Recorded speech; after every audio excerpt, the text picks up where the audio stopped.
Welcome everyone to our January kickoff of our 2024 Road to Resilience learning series. We're really happy and excited with our theme this year. We hope you will enjoy it. So really the biggest part of this theme is, what do we need to travel down the road to resilience? And today's session is going to serve as an introduction to that Road to Resilience series. I am Linda Nelson, and I will be leading each of the webinars or the monthly learning series this year. Last year we used a lot of guest speakers, but this year I will be conducting the entire series. I am just actually getting off an entire week of 2 a.m. meetings with the International Standards Organization as we are working and continuing to work on standards for organizational resilience, as well as community resilience. As I mentioned, our Road to Resilience learning series, for the first time, provides you with the opportunity to earn a Road to Resilience learning badge. We've had several people over the years asking for something in addition to their certificate of attendance. And so we decided, as we had a theme for the whole year, that we could put together a badge where if you attend 10 out of the 11 of the sessions, that you could earn this badge. And it doesn't mean you have to attend live, but you can also attend on demand as well. We know that a lot of the people that attend our webinars are attending in many different time zones, and we hate for you to have to do this at 2 in the morning as well. So the question is, what do we need to begin that journey down that road to resilience? And so in this year's series, we're going to talk about, well, where do you want to go? Who's planning the journey? Who's going to go on the journey itself? And of course, we need to know who's going to be responsible for what. How do you continue the journey if you have road construction or that road is closed? How do you continue when those on the journey experience what we're calling here motion sickness? And then what else could happen to disrupt our journey? Flat tires, whatever. Thinking about this really as your resilience journey is just like any other journey that you might plan or trip that you might plan. Taking a minute to think about, what have we learned so far? Where have we been? What have we experienced along the way? And then, of course, the all-important question, are we there yet? How are we doing? How do we know when we've arrived? And then finally, really looking at, are we in the right place? Is this where we want to be on this journey? We're going to answer each of these questions during the upcoming learning sessions. So today we're going to really set the baseline for all of the other sessions, and we're going to look at the different models and frameworks that ICOR has in place that talk about resilience. So we're going to use our framework and model to understand organizational resilience. We're going to look at our competency model to look at what kinds of leadership skills are needed, and our community resilience framework to understand the role of our communities.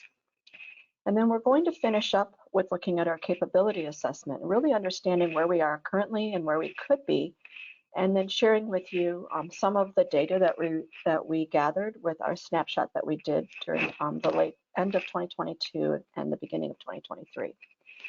As always, the recording will be available, so if you can't attend the entire session today or something pulls your way or you come on late, you can watch that. It'll also be on our YouTube channel. Put your questions in as we go, and I might try to answer them as they come in. And Bob is saying there's background noise. That could be me. I'm trying out a new microphone. So Bob, let me know if this helps. I'm holding my microphone up so it's not hitting my scarf. But use the questions button, and like I said, when they pop up, if it's something they're relevant to right then, I will go ahead and do that. All right, I'll assume that has fixed that. Also, at the end of the webinar, we will be using, there will be time to ask questions there as well, and we encourage that. Or if you'd rather just, you can also put it in the survey that comes out after the webinar if you just have a question that you'd like to be answered directly and not part of the webinar itself. And finally, you really do need to attend 35 minutes to get credit for that. So the question is, what do we need to know before we go? I always start with a definition because so many people define things differently, and I really want us to all be on the same page as we begin this journey. If we're going on a resilience journey, it would be helpful if we all know what we're talking about. So again, I'm using the International Standards Organization definition. I have done a lot of research about resilience definitions, and most definitions are focusing only on managing risk. And I don't want to say that that's not important, but I hope if there's one thing that you take away from today is that yes, we have to manage risk, but we also need to be able to prosper, and we need to be able to manage change, and we need to do it in a way that allows us not just to survive, not just to get through it, but to take advantage of it and to prosper. And so by being able to make change as part of what you do and making it a strength of your organization will allow you to do that. Because guess what? Change is happening all the time. It doesn't really matter whether we like it or not. I always laugh at people that are younger than me and they talk about things and I'm like, yeah, but it didn't used to be that way. And we've all adapted and we're doing just fine. We were even having a conversation in the office today about AI, and I'm like, AI's been around for a really, really long time. Now it's just visible to all of us. So just, being able to absorb and adapt in a changing environment is really important. So as part of that, way back in 2007, we identified our first framework, and we do call it the Organizational Resilience Framework, even though I would argue that its focus is on operational resilience. And so I don't want to change its name because people are using it around the world and they see that. But other than the let me go back one step. We used to have 10 systems, so we did update it to 12 systems, and the two that we added are the ones that really move it from just being about operational resilience or operational risk management to be organizational, which is that financial side and the behavior side. So this idea is that broadly spoken, there's 12 systems that commonly manage risk. And of course, you can talk about asset management systems and quality management systems. There's lots of systems that help manage risk. These are the most common ones as far as traditional risk management. But the idea here is not only do you need each of these areas to be managed as a system itself, which is step number one, you need those systems to be implemented as a single framework. And this is a theme that you've heard ICOR talk about for years and years and years, is that we need to reduce silos and we need to be working as one large system or using a framework approach to manage the different systems. So there's all sorts of ways to manage risk. Obviously, business continuity, crisis management communications, managing your data centers and other critical environments. And while we've named this financial health and viability, you certainly need to manage your financial risk. You need to manage all your HR, all your people risks, all your technology risks. Looking at how you actually respond to incidents is a big part of making sure that you're on the forecasting or even, having the foresight to what might be coming if something starts out small and then escalates. Obviously, information cybersecurity is at the top of everyone's mind. And for those of you that are in a field where you have to have a lot of regulatory or legal things you need to be compliant with.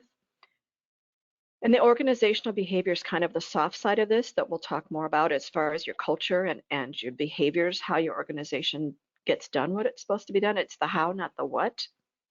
Of course, most of your organizations have some sort of a formal risk management department. Even if it's dealing with insurance, you have somebody managing some part of that. And the supply chain continues to be more and more of an issue. In fact, I was talking with a friend of mine, and she's in the food business. She works for a large food company, and she was sharing with me on how they're having to totally change all their supply routes again. Number one, they were getting them out of China. Number two, now that with all the shipping issues, with the different wars or skirmishes going on, they're having to avoid parts of the country, parts of the world, and just making that really a huge issue that's going to kind of rear its head again after things have calmed down after the pandemic. So the question I put to you is, do you address each system And do you address these as a framework? And that's a question I want you to think about. The second model that we put together was really as an outcome of ISO 22316, which is a guidance document on resilience principles and attributes, where we looked at the fact that organizations need to have strategies to build their resilience. And while each organization is unique, what we found through different studies is that there are really common attributes and behaviors demonstrated by organizations that have survived and thrived during these times of change and uncertainty. And so what we did is we then bundled those together into something that was less lengthy than a long list. So let's dive into this a little bit more. I am going to say that we're going to talk about the behaviors later on. I'm not going to talk about the behaviors as part of the model right now. But understanding what are we talking about by the word attribute? It's literally your core competencies or your organization's capabilities. These are the things that you can identify for your organization that you do really, really well.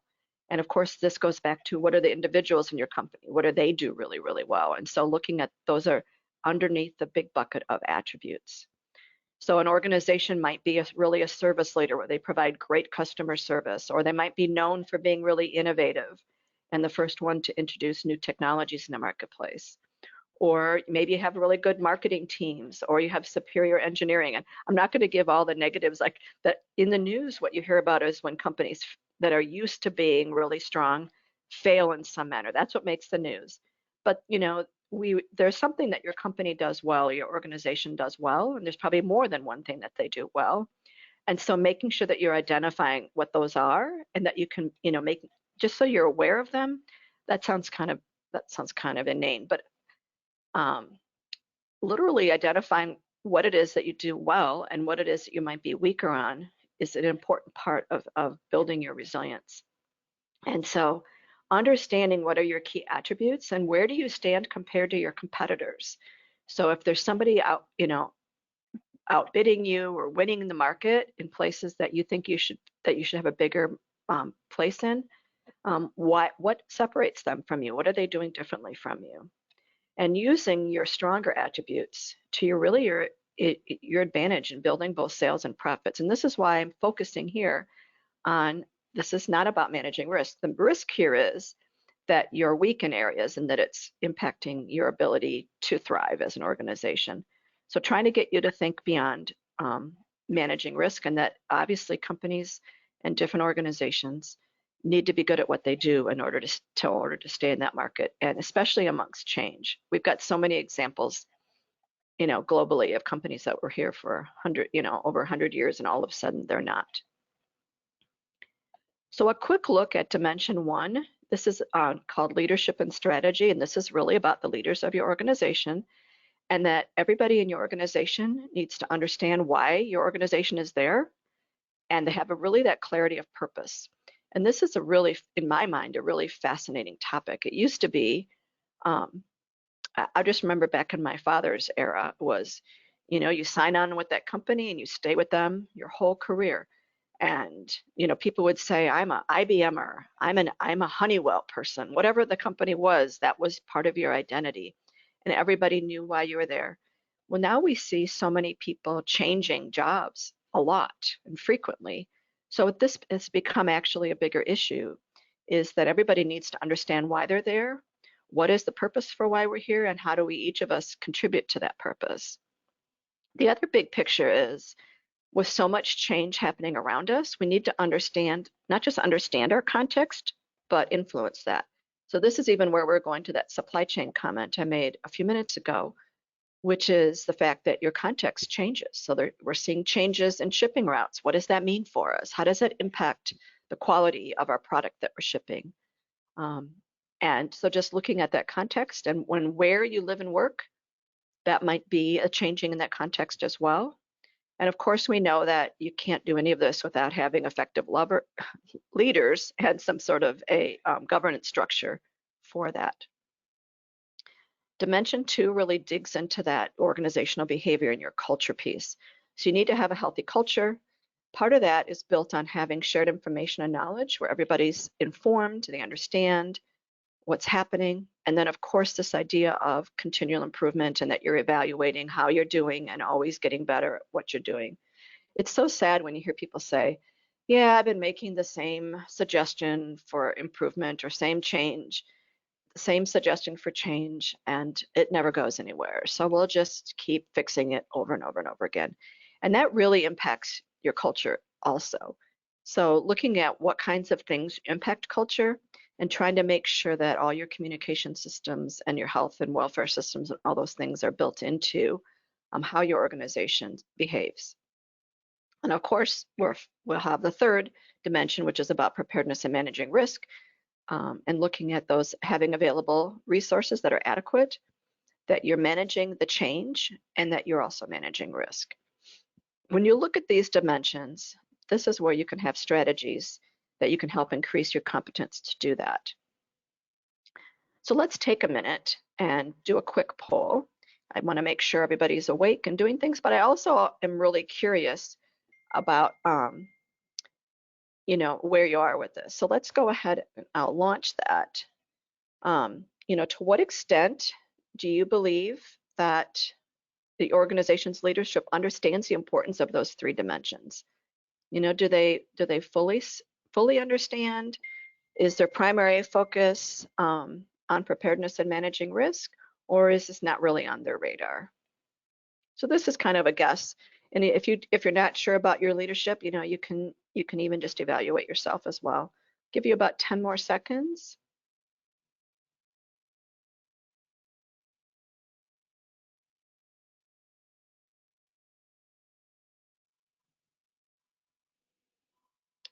All right, it looks like most of you have voted. So I'm not surprised that more than 50% of you, where the focus remains on preparedness and managing risk, also because of who's probably attending this session as well. But I'm really excited to see that almost 40% of you think that your leaders understand the broader aspect of this. So this is exciting. I'm really happy to see it, and I'm not surprised by 7%. I actually thought that might actually be more than that. So give me 1 second to close the poll. And I do see a hand raised. So if you have your hand raised, if you could just put it in the questions tab, I can do something about it. It's hard on a webinar. I can't actually have you speak. So if you could instead use the questions piece, then I can go ahead and share from there. So the next thing you need to understand on your journey, if we're talking about who's leading, you need to understand the competencies of your leaders. And so looking at what does it take to be a leader in organizational resilience? And not just, where I am in Chicago, Illinois, but all across the globe and across all different career levels and job roles and job functions. And so what is it that you need to know to increase the resilience of your organization? And we've looked at this from kind of a senior management, top management level, but also understanding that each one of us is a leader within our area. So when you look at how can you impact your organization, where you are, so think about it in both ways as to what does the leadership in my organization need to know, and how can I impact that wherever I happen to be.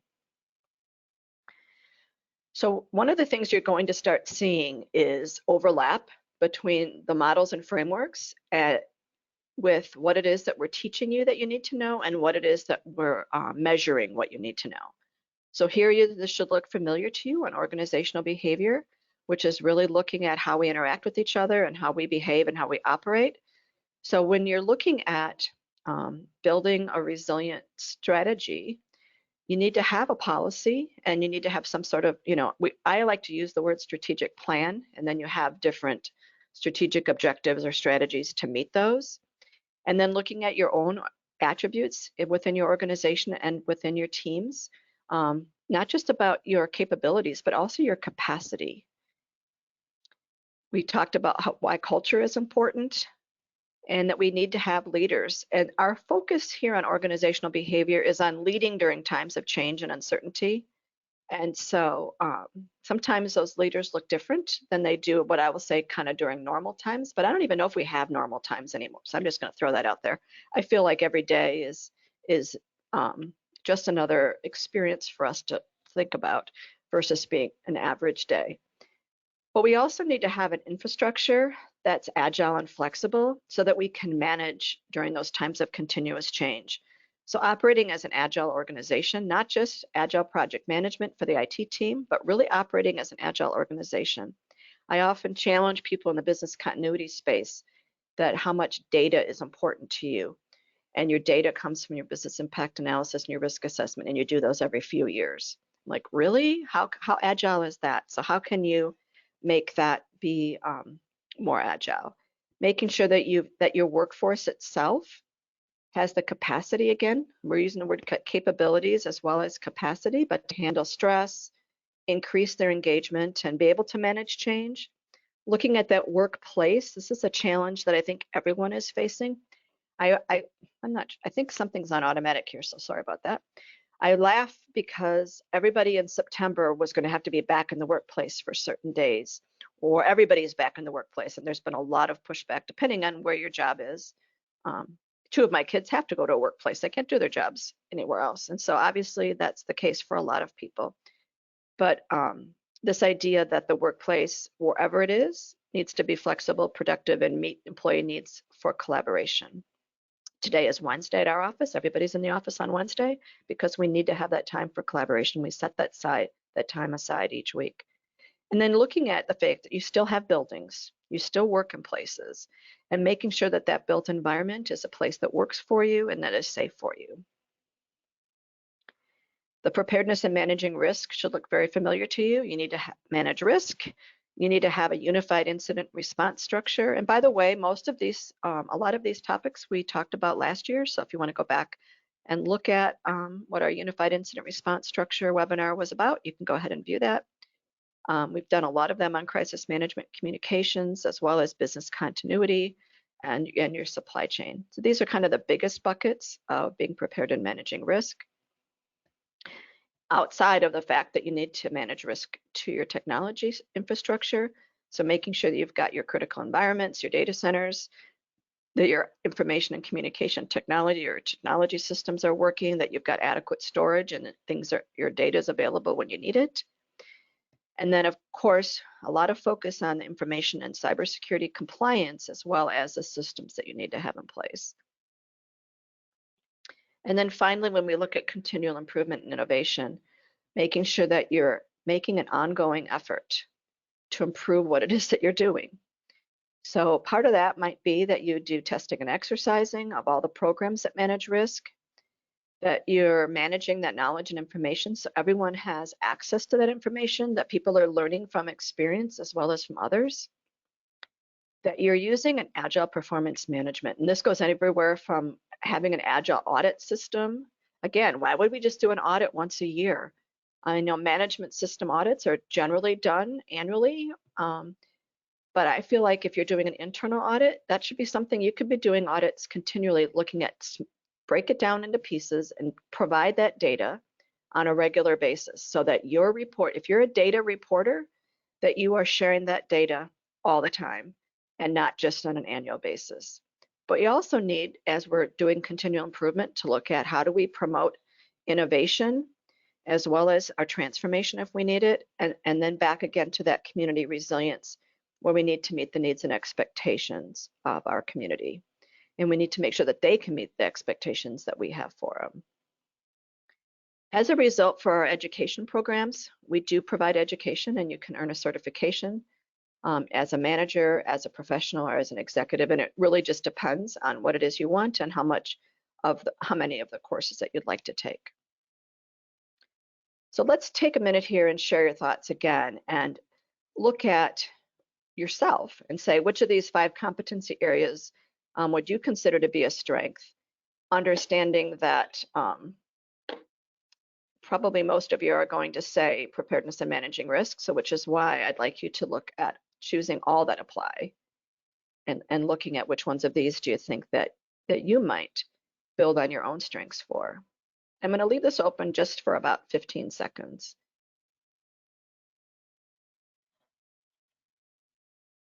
So you have to vote early and vote often. as we're in the voting season or election season. I shouldn't even bring that up. It's more, I'm making a joke in case you're wondering. We're in Chicago where there's, back in the day, it used to be very corrupt voting here in the Chicago area for mayor and things. All right, I'm going to close it in about 3 seconds.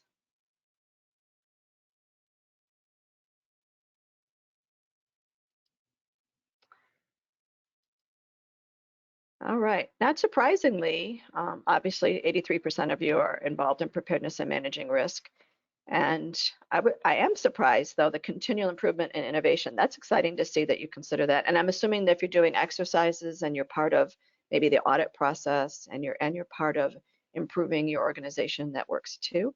I also am surprised at how many of you are part of the technology systems. That's really great. So good. That's just kind of a piece of information I always ask people to consider about their own strengths and weaknesses as well, and what it is that you might be trying to improve on.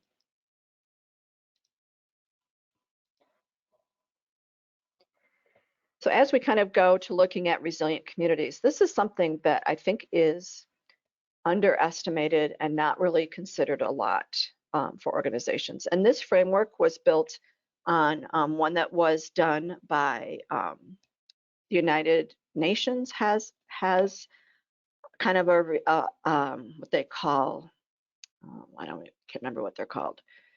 They have like a list of, they're using a different word than capabilities. And also, I'm sorry, I'm having a mind blank here, but there's a couple of international organizations that have done a lot of work on community resilience, whether they call it urban resilience or city, or they call them indicators, city resilience indicators. And there's some big money that's gone from from businesses to help communities identify these things. And so when we talked about the systems back in the kind of the risk systems that need to operate as a framework, it's the same theory here, where we have 5 main systems, and these systems need to be working together as one framework. And understanding that each of these systems contributes to the resilience or the vulnerability of the community. And obviously, when an individual system is strong, it creates capital for that community, and when it's weak, it makes your community vulnerable. And again, we're tying really to that systems view. So how does each system contribute to the resilience of the community? And understanding that when we're looking at all the businesses in that community, or any of the organizations, your school systems, your hospital systems, your police systems, your fire systems, all of that is dependent on the resilience of each one of those organizations, whether they're public or private. And let's just take a quick look at the individual systems themselves. We hear more and more about climate change and the impact of that on different communities. And so looking at where is your company or your different business, where are they located? I remember back when I was a consultant, I did some consulting for a big international bank that was going to be buying another bank, and they wanted us to do a risk assessment on their different locations for their data centers. And we did 4 of them. We were supposed to do 32 of them. We did 4 of them, and our finding was, are all of yours below the flood level? Like they were low, built low, so in a place that it was common for flooding. The first floor were also, they were considered their highest risk, but they were also their biggest data centers, and they were near nuclear facilities, which is kind of risky, or right near an airport. They had single access in and out. So there was all sorts of interesting things. And so when we looked at the risk just in the natural system where it was, not at the technology, not at the building, but just looking at the fact that it was they were in high risk for flooding under normal times, much less under, what we're seeing with climate change and that. And that there were also 2 of them were in places where there wasn't a lot of access to electricity. So when you look about your organization's impact on the community itself, you might be somebody that's taking a lot of power from that community. And so it might not be a good place for you to be. And that's why we're seeing the movement of data centers and other critical environments to different places based on the fact that the environment itself. The governance piece is huge, and we're not saying you have to have a government like we have in Illinois, where our governors often go to jail, or a government like you have in any country in Europe. Or I'm not specifying that. What we're saying here is your governance system in your community, whether you're looking at your community as being your country, whether you're looking at your community as being like a province or a larger region, or whether you're looking at your community as simply being the city where you're operating or a part of a city where you're operating. But you need to have responsible governance, and the laws need to be enforced humanely. It needs to be run financially responsible. That governance structure needs to protect its community members and needs to provide the community services like we need. I'm so excited for, I have a small cabin that I live in a very, very rural community, and we have no cell service, and our only internet's by satellite, and we're getting cable internet this summer. I mean, it's going to change, not just change how I can work, but it's going to change the whole community, where our power goes out all the time. If it's cloudy, sometimes you don't get great satellite service, and you have no way to communicate. And so just having those communication systems be now embedded in our community is going to change it for everybody. In fact, the schools in that community during the pandemic, the students really couldn't do anything because most of the students did not have access to internet unless they were in school. And you've heard those stories a lot. So having internet I never thought about that as being a community service before, but I do now. We need to make sure the economy is strong so that the economy itself is diversified. So you're not a company town where everybody relies on the same company in order to have a job, that you're producing the necessary resources so you're not dependent so much on the outside. You can be somewhat independent with the resources that you have, that your currency value is maintained, and that you've got access to both financial and physical resources for your economy. Quality of life is pretty big. I have a couple of kids now that are looking to move out of Chicago because they're going to have kids getting ready for school, and it's really interesting how they have changed their what they wanted, what they were looking for, where they lived, changes as their ages changed. But this idea that we need to have access to affordable housing and quality health care, you need to have access to jobs and prosperity, that you should have social freedoms and access to education and information. And that information you should be able to figure, it shouldn't be blocked like it is in some countries. So this quality of life piece is very important, as well as having a prepared system. And if your company does nothing else, most companies are I'll say a lot of companies or organizations locate their facilities where they get the best tax break. And they're not necessarily looking at the fact that is the community where we're putting our business, are they a low risk community? Do they have networks and partnerships that can provide support when we have like maybe some kind of a regional, natural type disaster? Do they recognize are they even paying attention to their organizations and recognizing where companies are prepared and making that part of how they operate? And do they educate their community members? So if your organization does nothing else besides look at the preparedness of their community, obviously they probably are already doing the economic side of it because that makes sense for the economic piece. But this would be, in my mind, where you would want to start.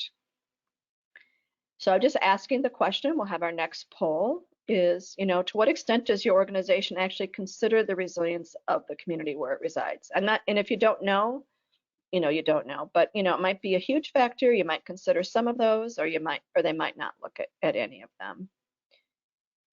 I consider this one kind of being more of a black and white one, where they either do it or they don't, or they might do it a little bit. But I also see that that's, again, the pandemic has changed how we think about things, because a lot of it for the supply chain issue, and when we were stuck depending on our communities, really dependent on our communities, I think it really opened a lot of people's eyes to the strengths and weaknesses of that community. So give you about 3 more seconds. We'll go ahead and share. It is really good to see that more than half of the organizations are considering some of those. And like I said, at a minimum, I'm sure they're looking at the economic factors. But it is kind of disappointing to see that almost 20% are not looking at it at all. Or maybe you're not aware of it too, but I'm also encouraged by almost 25% saying it is a huge factor. So that to me is a big change. And I've done this survey before with a little bit more criteria, but a huge factor used to be much, I would say 5 years ago, was minimal. So it is interesting to see that some of the responses, it's improving, which is great news. So I'd like to finish up with is the capability assessment. And I'm really, really excited. We initially published this, ironically, in March of 2020. We'd been working on it for 2 years. And it was a very soft launch because everybody was very occupied in the spring and summer of 2020 with other things. But now that we have done a lot of these assessments around the world, and we've been able to compare the results, and there's more and more that's been learned about resilience and about what it is that helps companies to be, organizations to be more or less successful, we've been able to do some updates and some refining of this. So we still have the 5 dimensions. Now we have, instead of 18 strategies, we have 15 strategies. So essentially 3 strategies for increasing resilience per dimension. And I think I shared that with you, or I'm going to share that with you in a minute. And then we have 75 capabilities. So we've reduced the capabilities because we've rearranged a little bit how we're talking about this. So we had 95 capabilities before, but now we have 5 capabilities per strategy. And we've also done a huge amount of work on the behaviors, which I'm going to address in a second. So when we look at the capability assessment, some of this should look similar to you from what we're teaching in our ICOR series, because we want people that are doing these assessments to be qualified to do so. So we wanted to make sure that our education program was aligned with our capability assessment. So essentially that's been the work that we've been doing the past 2 years, is making sure that there's a really good alignment for that. So you should see this idea that you need to have a shared vision and clarity of purpose, an understanding of context and relationships, and that there needs to be governance and accountability for the resilience strategic plan. Under culture and behavior, this should look familiar. You need to have leadership that's managing your culture. Part of that is that shared information and knowledge, and you need to be operating as an agile organization. We need that agile workplace. We need to have facilities that are resilient and an agile and a resilient workforce. Again, this should all look familiar now about available resources, managing change and managing risk. Looking at, again, at one of the biggest changes was that coordination and alignment of systems, looking at continual improvement and performance evaluation and community resilience. So you're seeing here is a direct alignment between what we're teaching the leaders that they need to know and what we're assessing as capabilities for the organization. The one thing that we've added is currently we were expecting to launch the new assessment tool in early April, because the biggest change is in how we're measuring behaviors. So before we had these behaviors and we had the definitions, and for each of those, for each of the strategies, we would have you just give 1 score based on this definition. And now what we've done is we've got, for example, adaptable and flexible and the definition, and now we've given you examples of what that looks like by capabilities. So if we have those 75 capabilities, now you're measuring each one of those against these enabling behaviors. And we really think that the how piece of this is going to be really, really helpful in helping you to identify not just the what, but how it is that we're doing that and how you can improve the how. So we want you to be adaptable and flexible. That's managing change is all about that. But we also need you to be resourceful, creative, and innovative. So to be able to rapidly find different ways to achieve your objectives under those changing circumstances. We did a whole webinar series, by the way, on these enabling behaviors. I believe it was in 2022. So if you want to dig down on these, they're available on our YouTube channel. So you can learn about them in much more depth than even we cover in the courses, because we spend a whole hour on these. Being inclusive and collaborative. We put those two things together because we want people to be inclusive in how they collaborate as well. So that's really what we're working with, is having people work together for a common purpose and making sure you've got shared ownership and a joint vision, that you're prepared, robust, and redundant. So looking at, you've got plans in place before they're needed, and the strategies that you develop are also robust and redundant. You need to have foresight, you need to be aware, and also hindsight, you need to be reflective. So having that capacity to anticipate future conditions, as well as learn from your past experiences. And then diverse and integrated. So looking at the fact that you need to look at the diverse nature of everything that you're doing, whether it's your products or your people, and then integrate within that working environment. So making sure that you're going horizontally and vertically in your organization. So kind of those two, the diverse and integrated, is really tied closely with inclusive and collaborative. You can't really do those things well separately. So this is the piece, just identifying the behaviors, and now identifying how to measure those in really good examples tied to the capabilities and the strategies is where we've gone with this. And I'm very, very excited about that work. We do recognize companies or organizations that do the assessment. Excuse me. Most of the organizations that are doing this assessment are not necessarily sharing their results with us, and because they don't really care about their recognition. But we do recognize organizations either as for merit, for leadership, or for excellence based on their scores. And like I said, the behavior scoring and capability scoring is going to be a little bit different when we launch in April. I want to finish up quickly with the results of our snapshot assessment, and you can view the full report. It is included in the slide deck here, and if you need a link, I probably should have included it in the post session survey. I think I forgot about that. But what we wanted to do was give people who were maybe nervous or didn't want to spend the time doing a complete assessment to just take a quick snapshot with each of those dimensions and answering a couple of questions. We were really excited about the representation by country. We were also really excited by the representation by industry. We were surprised at that so many people in the financial services industry, 29% participated. When they're so regulated, we thought that maybe they wouldn't participate as much. And ironically, the second space was people in the aerospace or engineering or manufacturing. And manufacturing was a big number, but notice, so we were happy about the diversity in the industries. We kind of had the job levels.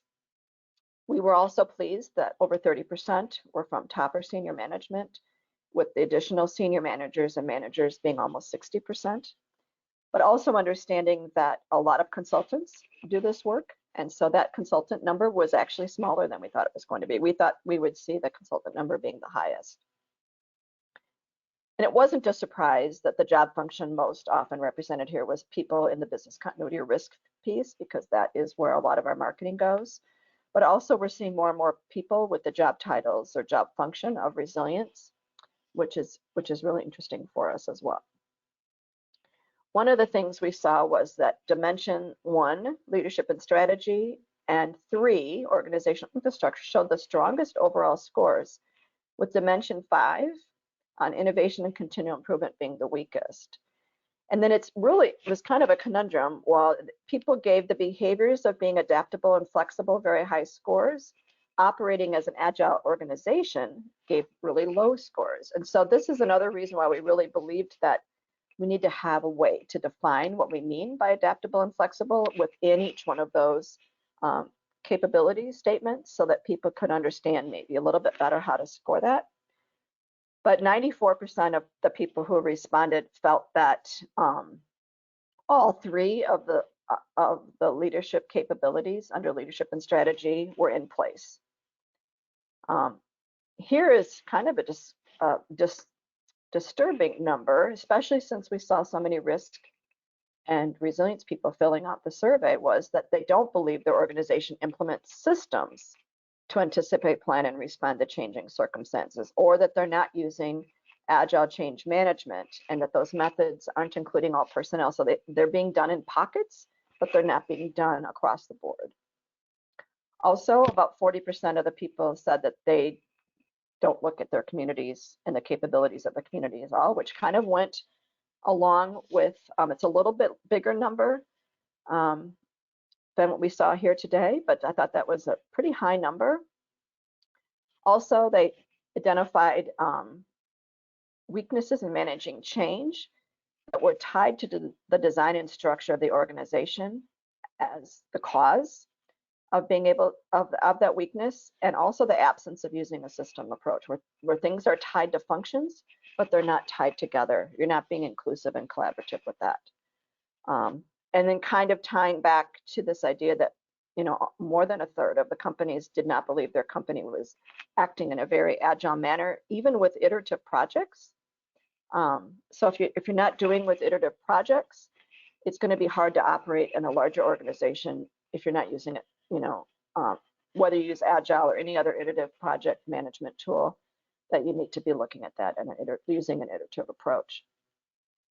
It was nice to see that 100% of the people surveyed knew what their organization's mission, vision, purpose, and core values, and they all understood what they were.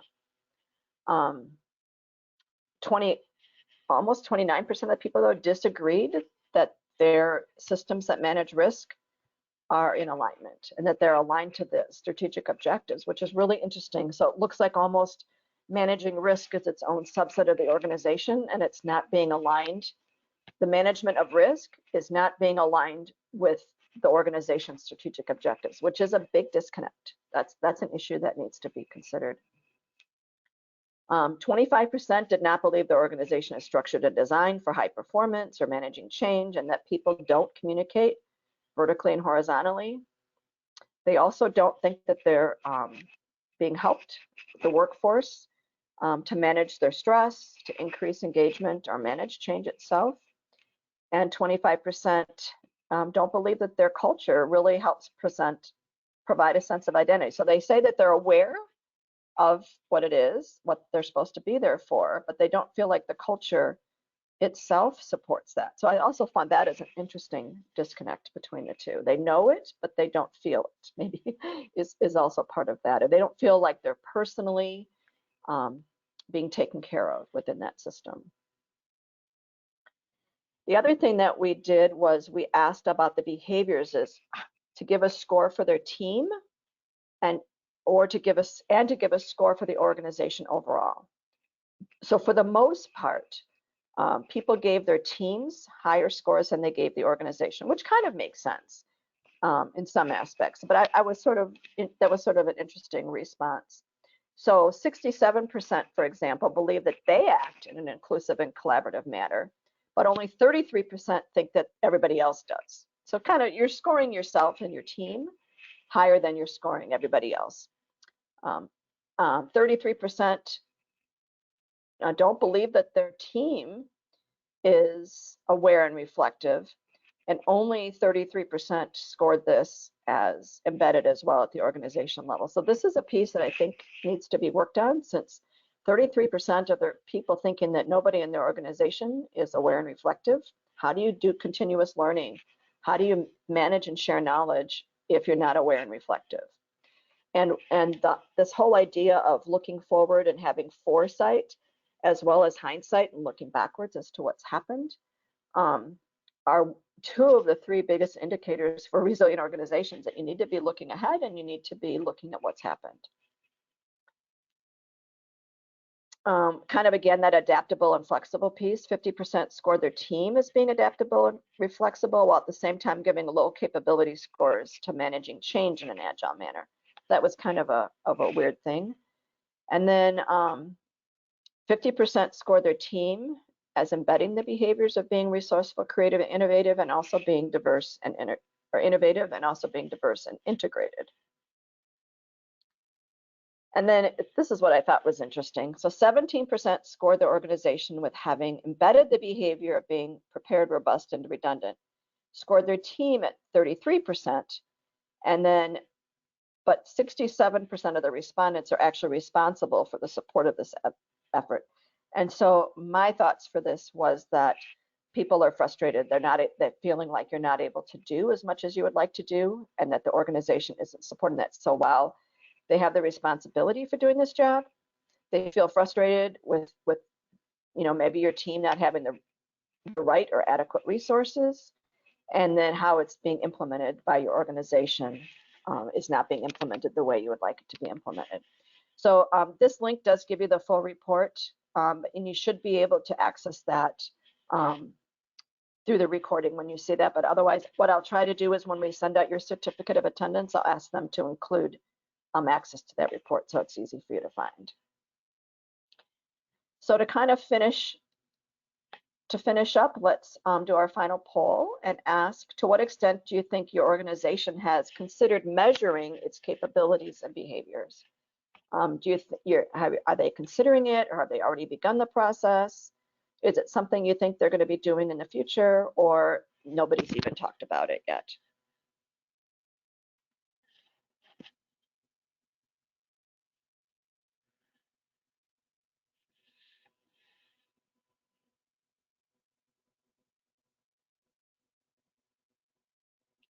I'll give you about 3 more seconds.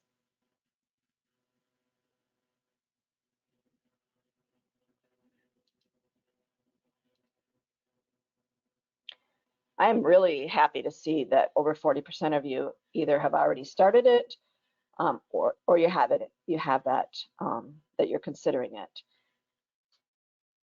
I'm not surprised by the over 30% where it's not on the radar. I feel like we're measuring things in a very siloed manner, and we're not necessarily measuring things agilely, or we're measuring things as a system approach. So that is not surprising to see. But I hope that even by attending the webinars or this learning series that we have this year, that will give you some information that you'll be able to share with your leadership team as to why you might need to be, and the benefits of implementing some of these measurement tools. So let's begin our journey. We need to be looking at our journey as it relates to our community, our external environment, whether that's the global community, or if you're a smaller organization, more of your regional community. We need to be looking at your organization itself internally and how you're doing, looking at your teams. How can you begin the resilience journey on your team? How your leaders, if you're a leader, wherever you are as a leader in your organization, how you can be implementing this resilient journey, even if you're just doing it as part of your team or as part of a leader of that team. And then looking at how can we make sure that this is having impact for the individuals in your organization as well. I actually am so excited. I've been making sure that I am giving time for questions. And we do have a few minutes for questions. If you have them, I'll give you maybe 30 seconds to post a question. And if not, just reminding you that you can certainly post a question in the post seminar survey that comes out there. You can put a question in there as well. I don't see any questions coming in. So thank you very much for attending. We hope you can join us on that resilience journey as we go through this year. And just to remind you, in February, we're going to talk about, what should be the focus of your resilient strategy. Are you going to by train, plane, or automobile, to quote an old movie? Looking at who's leading and how can you be a better leader. Making sure that we're all on the same road. I don't know about you, but in my family, everybody's always, now that we have GPS on everyone's phone, critiquing, what's the best way to get there, and everybody kind of going off their own way. Looking at the enjoyment of the journey, looking at our culture, how we manage change. So what happens if our roads are under construction? Looking at workforce resilience in July, about having the energy to continue the journey. Managing risk, have we considered all the ways our journey might be disruptive?